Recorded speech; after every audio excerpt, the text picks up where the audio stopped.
세상을 다스리고 백성을 구하는 리더의 이야기, 경제재민톡의 박지원입니다. 세계는 지금 디지털 기술이 국가 경쟁력을 결정하는 시대가 왔습니다. 우리나라는 명실상부한 IT 강국답게 지난해 OECD 디지털 정보평가에서 종합 1위를 차지하기도 했는데요.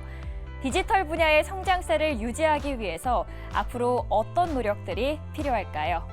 경제재민톡 오늘은 국가 소프트웨어 정책을 책임지는 김영철 소프트웨어 정책연구소 소장님과 이야기 나누겠습니다. 지금은 우리 생활의 대부분이 소프트웨어 속에 있습니다. 글도 쓰죠.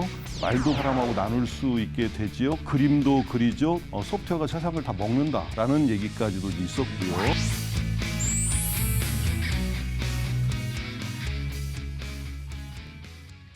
소장님 안녕하세요. 네, 안녕하세요.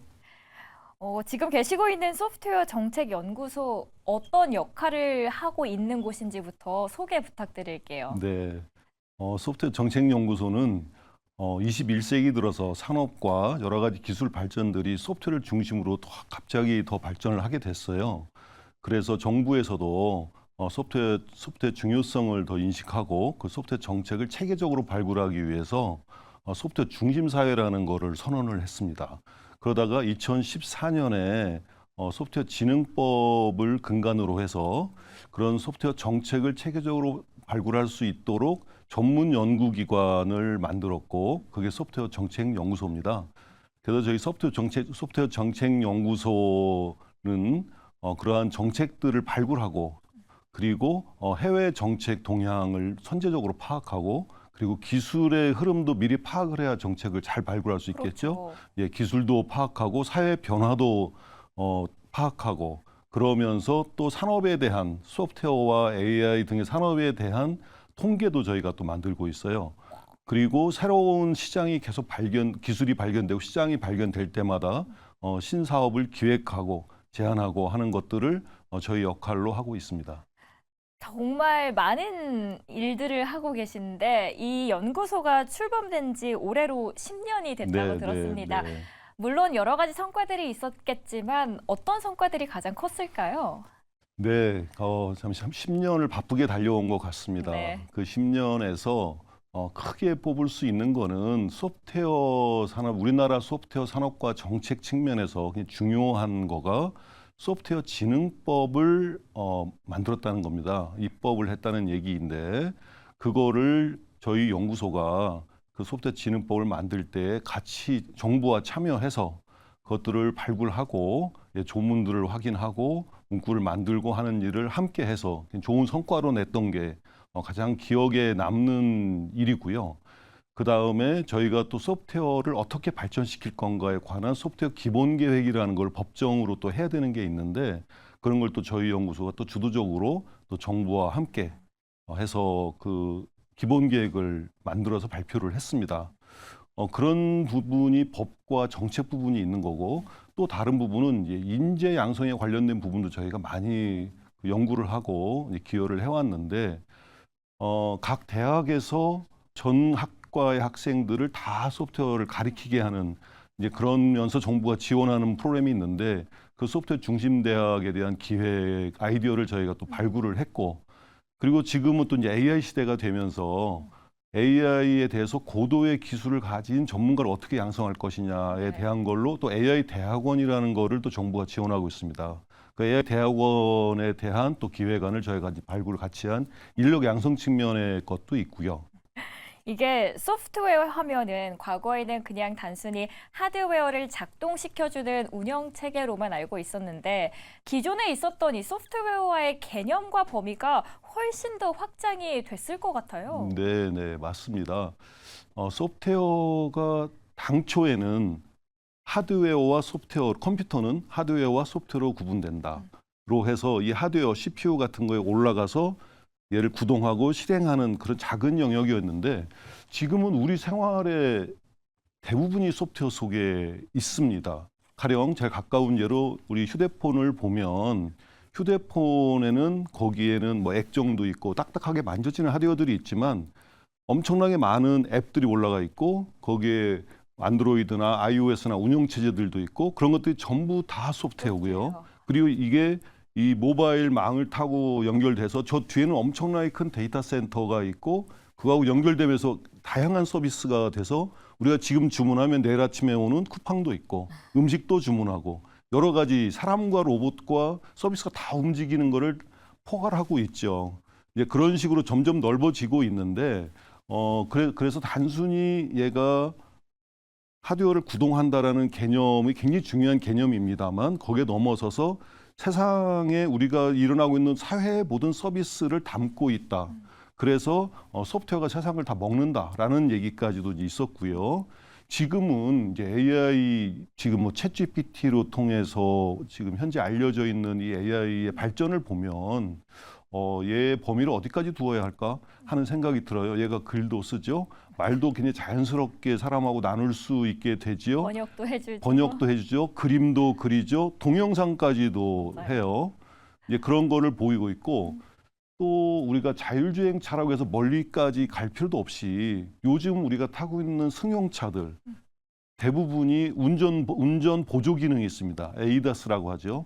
그 운전 보조 기능이 사람이 운전을 하고 있는데 나를 도와서 더 편안하게 차선을 잘 지키게 한다든가 앞차의 간격을 유지하게 한다든가 여러 가지 사고 시에 급정거를 하게 한다든가 그게 어느 정도의 하드웨어와 굉장히 많은 부분의 소프트웨어로 이렇게 구성이 되어 있습니다. 소프트웨어가 인지하고 판단하고 제어해서 내가 차를 편안하게 몰 수 있도록 하는 거죠. 걔의 더 발전 방향이 계속되면 이제 자율주행까지 이제 가는 거고 이게 운전의 자동화의 어느 단계를 많이 도와주고 있다. 그게 지금 그런 생활 속에 살고 있기 때문에 우리가 소프트웨어를 한마디로 하면 뭐라고 할까요? 라는 말처럼 어려운 말이 이제 없어졌어요. 진짜 많은 분야에서 사용이 되고 있고 자동차뿐만 아니라 뭐 자율주행, 미디어, 통신까지도 전반적으로 사용이 되고 있는 소프트웨어 분야입니다. 그래서 그런지 최근에 미국과 중국 뭐 중심으로 한 기술 경쟁들이 커지면서 이제는 디지털 신냉전 시대다라는 이야기까지 나오고 있는데 우리나라 소프트웨어 산업은 전 세계적으로 어느 위치까지 올라와 있을까요? 네, 그거를 보려면 여러 가지 관점이 있을 텐데요. 한국은행 자료에 따르면 소프트웨어 산업의 연간 성장률이 약 13%, 한 최근 5년 동안 계속 그렇게 성장을 하고 있습니다. 그거는 제조업 성장률의 2배라고 해요. 굉장히 빠르게 성장하고 있죠, 소프트웨어 산업이. 네.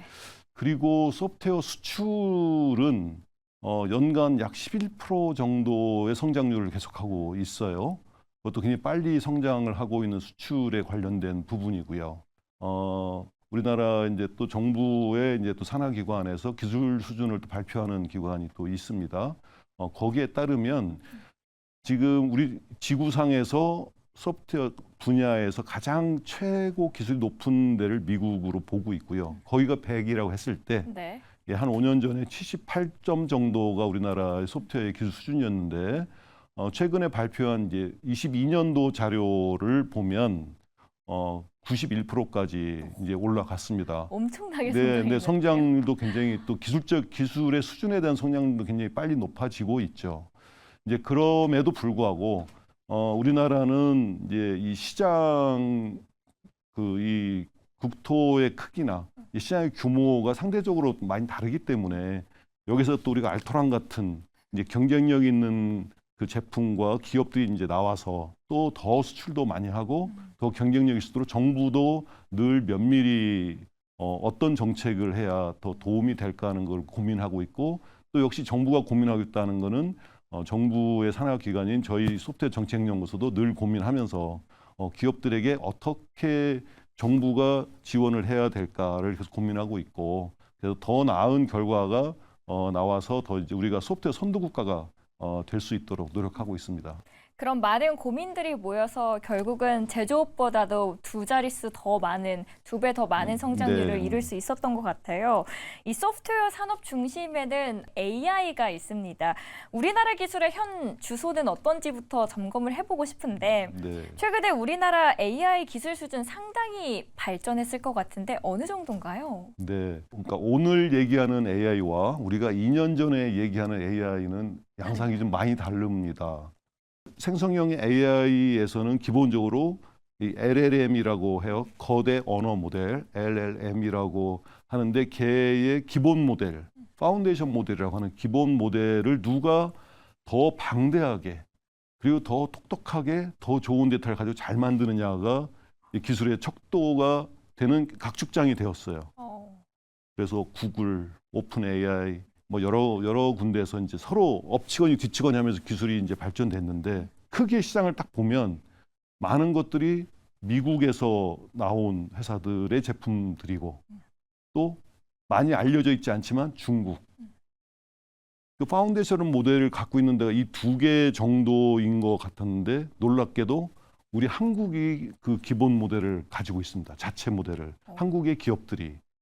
그래서 미국, 중국과 함께 한국이 3위 안에서 각축을 벌이고 있는 그런 상황으로 보면 다른 증거를 대지 않더라도 글로벌 싸움에 들어가서 같이 힘겨루기를 하고 있다.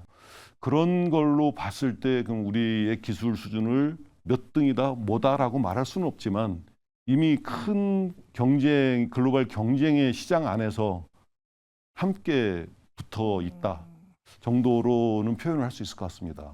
안타깝게도 이런 성장성에 비해서는 국내 AI 인재가 부족한 상황이고요. 그리고 부족한 상황에서 오히려 해외로 인재 유출의 문제도 심각하다고 들었는데 여기에 대한 원인과 대책은 뭘까요? 인재가 부족한 거는 우리나라뿐만의 상황이 아니고요. 그거는 각국이 다 인재가 부족합니다. 그건 왜 그러냐면 이게 인공지능이라는 거 역사를 보면 처음에 이 전문가 시스템이라고 하는 매우 초창기에 인공지능이 될 것 같다가 그 사람들이 실망을 많이 해요. 그래서 이제 빙하기를 맞이해요. 그러면 연구자들도 많이 떠나고 이제 그렇게 되겠죠.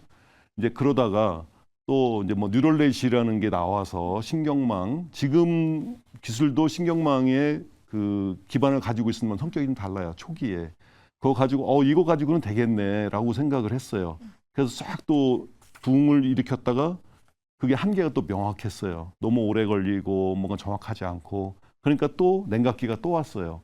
근데 또 연구자들이 다 떠나고 그런 인공지능의 역사로 보면 그런 빙하기가 한 2번 왔습니다.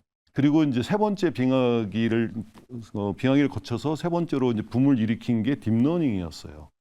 딥러닝이야말로 견딜 수 있는 비용과 견딜 수 있는 시간 안에 성과를 내는 거예요. 실제 쓸 수 있는. 그렇죠. 그래서 막 하다가 챗GPT 같은 생성형 AI로 탁 건너갔어요. 여기 이 사이에는 빙하기는 없습니다만 이 생성형 AI는 또 다른 성격의 또 인공지능의 성격을 갖고 있기 때문에 새로 시작되는 기술이거든요. 그러니까 연구자들이 수십 년 동안 누적될 시간이 없었던 거죠. 근데 이게 보면은 인공지능만 부족한 게 아니라 이제 소프트웨어 쪽도 같이 부족해요. 인공지능이 그 알고리즘만 만들었다고 돌아가는 게 아니고 그걸 전체를 함께 운영하고 구축하고 그걸 잘 효율적으로 쓸 수 있게 하는 소프트웨어가 함께 있어야 되기 때문에 그게 같이 상승작용을 일으키거든요. 근데 다 지금 부족한 상황이죠. 그래서 인력 양성에 관해서 그걸 잘하는 전문가를 키우는 것도 굉장히 중요하고 그 정부에서는 대책이라고 한다면 AI 대학원이나 여러 가지 이제 그 대학 지원 프로그램들 고급 인력을 양성하는 프로그램들 굉장히 지원을 많이 하고 있어요. 그래도 시간이 필요한 거죠. 예. 우리가 당장 수요가 있는 거는 저거 좋은가 봐 하면은 당장 쓰고 싶어서 얼른 수요를 하지만 사람을 키우는 데는 시간이 걸리는 거고 걸리죠. 그래서 이제 그런 고급 인력을 키워서 쓰는 거에 대해서 정부가 이제 그 정책을 만들어서 투자를 하고 있고 그런데 또 다른 하나는 이미 각 산업 분야에 이 AI를 잘 적용해 쓸 수 있는 사람들이 또 필요하기도 해요. AI의 기본 제일 어려운 부분을 만드는 것도 필요하지만 잘 쓰려면 또 AI를 좀 알아야 되는데 이런 진짜 그 제일 깊은 곳에 있는 내용을 아는 전문가만큼은 아니어도 AI를 이해하고 있으면서 얘를 쓸 수 있는 정도의 역량이 되는 사람도 많이 필요하거든요. 이런 사람들을 또 육성하는 것도 굉장히 중요하고 그렇게 해나가는 길이 지금 이 인력이 이제 부족한 부분을 잘 해결할 수 있는 부분이다. 그리고 시간이 필요한 일이다. 라는 거고요. 아까 말씀하신 것 중에 뭐 인력 유출, 해외 유출 말씀하셨는데 네. 어떻게 보면 해외 유출이라고도 볼 수 있는데 금년에 스탠포드에서 매년 발표하는 인간 중심 AI 센터에서 발표한 AI 인덱스라는 게 있는데 거기에서 한국이 AI 인력이 유출되는 상대적으로 유출이 좀 있는 곳이라고 이렇게 이제 조사가 됐어요. 그것 때문에 좀 이렇게 알려져 있는데 그거는 우리 인력의 해외 진출이라는 측면도 좀 봐야 되고 그다음에 거기에서 산정한 방식에 대해서 저희는 저렇게 산정해서는 굉장히 오해나 잘못된 답을 낼 것 같다라는 면이 좀 많이 관철되고 있어요. 그래서 그건 좀 더 저희가 정확하게 분석을 해봐야 될 필요가 있다고 생각합니다. 얼마 전에 챗 GPT가 화제가 되면서 세계는 오픈소스 AI에 대한 관심도 굉장히 많이 커졌었는데요. 오픈소스 AI의 가치를 제대로 발현시켜 주려면 우리는 어떤 준비 과정을 차근차근 해나가면 좋을까요? 사실 챗GPT를 만든 회사 이름은 오픈 AI라는 회사인데 마치 오픈 소스 AI를 할 것처럼 되어 있는 이름이긴 하지만 전혀 오픈하지 않고 있습니다. 그건 별개고요. 이런 것들을 이제는 누구나 다 그런 파운데이션 모델, 기본 모델을 만들려고 막 이 각축전을 이제 벌이다 보니까 누군가가 먼저 손을 들은 거죠. 야, 나는 내가 만든 이 기본 모델을 오픈할 거야. 그래서 이거를 함께 만들어 나가자. 각자 비용과 노력을 각자 하지 말고 함께 하자라는 거를 했는데 그거를 페이스북의 회사인 메타, 메타에서 먼저 오픈을 했어요. 라마2라는 거를 오픈을 해서 우리는 오픈소스 AI야라고 했습니다. 근데 사실 아까 제가 말씀드린 것처럼 오픈소스 AI가 걔가 실제 오픈소스로서 의미가 있으려면 여러 가지를 오픈해야 되는데 모델만 딱 오픈했어요. 그래서 반쪽짜리 오픈이다. 뭐 그런 지적을 이제 받고 이제 그랬지만 거기서 시작이 돼서 이제 이 많은 부분들이 이제 오픈이 되어 있습니다. 그러면 오픈소스 소프트웨어도 그렇고 오픈소스 AI도 그렇고 다 코드가 열려 있고 소스 코드가 열려 있으니까 나는 갖다 그냥 쓰기만 하면 되겠네라고 이제 생각이 될 텐데 뭐 거기도 여러 가지 라이센스 조건들이 있어요. 쓸 수 있는 거에 조건이 있는데 가장 먼저 내가 역량이 돼야 돼요. 남이 짜놓은 거잖아요. 남이 짜놓은 프로그램 소프트웨어이고 남이 짜놓은 AI 모델인데 그거를 내가 역량이 안 되면 가져와도 읽을 수도 쓸 수도 업그레이드 할 수도 없어요. 그렇다면 소장님, 네. 글로벌 AI 기술 경쟁이 더욱더 중요한 시점 같은데요. 네. 우리나라가 기술 경쟁 속에서 우리나라가 정말 살아남기 위해서는 어떤 부분을 선택과 집중을 하면 좋을까요? 굉장히 흥미로운 분야의 질문입니다. 그게 지금 이미 AI에서의 글로벌 빅테크들의 경쟁은 파운데이션 모델을 기본 모델을 누가 더 크고 더 똑똑하게 만드냐에 완전히 달려가고 있습니다. 그래서 그거는 우리가 국가 간의 경쟁에 치이지 않기 위해서는 우리 국내의 빅테크도 그 모델을 만드는 데에 기본 모델을 만드는 데에 참여를 해야 되고 참전을 해야 되고 또 이미 그렇게 하고 있고요. 정부는 이제 그런 기업들은 그렇게 잘 할 수 있도록 이렇게 도와주고 격려해주고 뭔가 장애윤이 있으면 조금 이렇게 비켜주고 하는 거를 하면 대기업들은 알아서 잘 할 거예요. 이건 거대 모델, LLM이에요. 거대 모델. 근데 거대 모델 말고 경량화 모델들이 있습니다. 거대 모델은 가령 그 데이터 센터의 서버에 GPU가 쫙 있는 서버에 수백 대에서 막 며칠을 돌려야 되는 그런 모델이라면 경량화 모델은 그 수준에 따라서 차이가 있겠지만 가령 데이터 센터 돌아가는 서버 한 대에서 돌릴 수 있을 정도의 경량화된 모델을 가지고 그걸 가지고 실제 사업을 하는 거예요. 이게 제조 분야든 금융 분야든 할 수 있는 그런 경량화 모델을 가지고 하는데, 그럼 경량화 모델도 혼자 스스로 만들 수도 있지만 아까 좀 전에 말씀하신 오픈소스 AI로 다 같이. 열려져 있는 것들, 그거를 내가 역량을 가지고 그걸 익혀서 써서 경량화 모델을 가지고 사업을 실제 벌리는 것들을 할 수 있고, 거기에 그 관심을 갖는 게 현명하다고 보고요. 또 다른 하나가 온디바이스 AI라고 이제 금년 CES에서부터 그런 얘기가 이제 많이 나왔는데, 서버와 통신이 끊긴 상태에서 이 디바이스 혼자의 컴퓨팅 파워로 얼마나 잘할 수 있느냐 정도의 가벼운, 아주 가벼운 그런 모델들이 활용도가 더 많을 것이다 오히려. 라고 해서 오히려 그래서 큰 싸움은 빅테크들이 하게 두고 우리의 스타트업과 중소기업들은 경량 모델 그리고 온디바이스 AI의 부분에서 그 이 오픈소스 등을 활용해서 잘 쓰고, 근데 그걸 정부는 그걸 잘할 수 있도록, 그것도 역시 뭐 학습하고 여러 가지 이제 많이 필요하기 때문에 그걸 잘할 수 있는 여건을 만들어주는 쪽에 정부는 투자를 하고, 그렇게 하면 빅테크끼리 싸우는 시장과 실제 이 중소기업들이 움직여서 비즈니스를 하는 시장이 함께 움직일 수 있고 우리가 경쟁력을 가질 수 있는 전략이 되지 않겠냐, 예, 그렇게 생각합니다. 소장님 취임 2년 차에 이제 10주년을 맞이하게 됐습니다. 어깨가 굉장히 무거우실 것 같은데, 급격히 변화하고 있는 이 기술 시장에서 우리 기술이 성장하고 또 한번 발전하기 위해서는 소프트웨어 정책연구소의 수장으로 소장님의 역할이 굉장히 중요할 것 같은데요. 앞으로의 계획과 그리고 각오 한마디 부탁드릴게요. 네. 정말 제가 부임하고 우리 소프트웨어 정책연구소가 이제 10주년이 됐고, 금년에 10주년 컨퍼런스도 이제 진행을 했습니다. 소프트웨어와 AI가 뗄래야 뗄 수도 없고, 워낙은 하나로 포함되어 있던 거고, 그런데 지금 발전 방향은 각자의 자리에서 발전을 하고 있어서, 제가 지금 비중을 두고 중점적으로 나머지 기간 동안 제가 이제 해야 되겠다고 생각하는 거는 소프트웨어 자체로서 움직이는 산업이 있지만 이미 기존의 다른 산업들을 얘들의 가치를 바꾸는 일을 소프트웨어가 하고 있어요.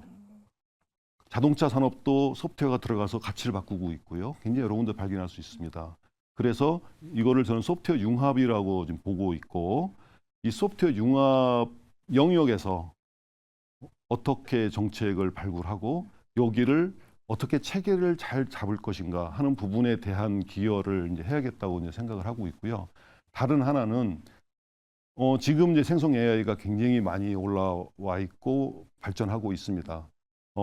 그런데 거기에도 다른 면으로는 얘의 신뢰성과 생성 AI의 윤리성과 뭐 그런 부분에 대한 부분이 있는데, 저희 연구소에서 이제 그 AI의 이제 신뢰성과 윤리성 이제 그런 것들을 고려하면서 어떻게 인간에게 도움이 되는 AI가 되는 정책을 발굴하는 그런 쪽에 역점을 두고자 합니다. 너무 기대가 됩니다. 앞으로가 더욱더요. 디지털 산업은 명실상부한 우리의 미래 먹거리입니다. 소프트웨어 산업의 경쟁력을 확보하기 위해서 미래 사회를 앞으로 더 준비하기 위해서 의미 있는 정책 발굴과 함께 많은 연구 부탁드리도록 하겠습니다. 오늘 함께해 주신 분은 김영철 소프트웨어 정책연구소 소장님 함께했습니다. 오늘 말씀 정말 잘 들었습니다.